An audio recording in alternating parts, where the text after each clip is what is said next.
Ellie is a young professional at an advertising agency going through a rough patch. Her boyfriend recently dumped her. Her latest ad campaign sparked a wave of online hate, and to top it all off, a deranged maniac who targets couples on Valentine's Day has set his sights on her. The worst part? Ellie doesn't even deserve it.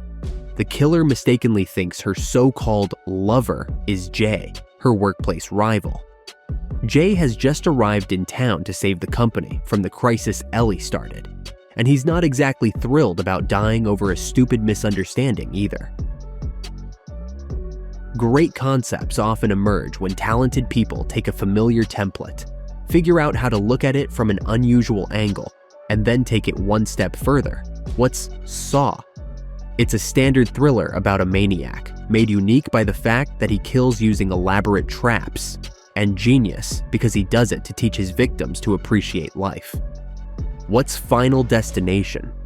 It's a standard horror about people dying one after another, made unique by the fact that the victims are those who previously cheated death, and genius because you'll never guess which seemingly mundane situation will wipe out the next unlucky soul. You get the idea. So, Hard Eyes is a standard slasher about a maniac who targets couples on Valentine's Day, made unique by the fact that the main characters become his targets by mistake. As for the next step, from good to genius, it's not so clear-cut.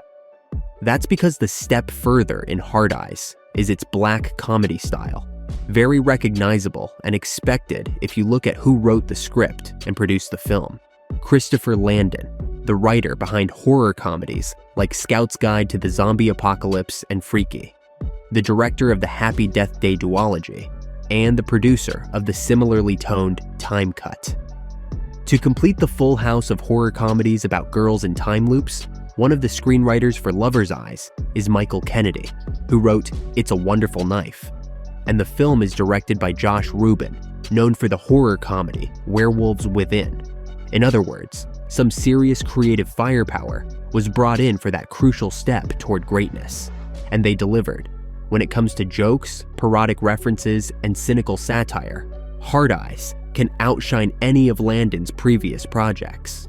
It's genuinely witty and hilarious.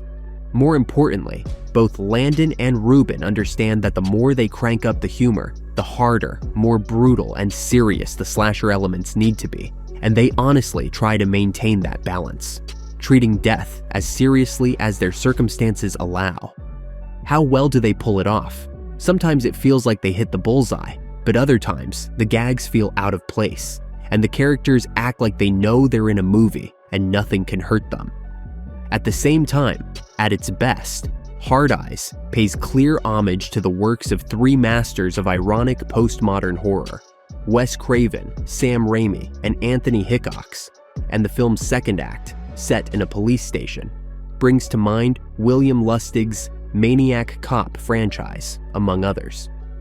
For this pleasant nostalgic vibe, Hard Eyes not only earns forgiveness for its flaws, but also makes you root for its creators, emotionally connecting with them and their vision as if it were something deeply personal.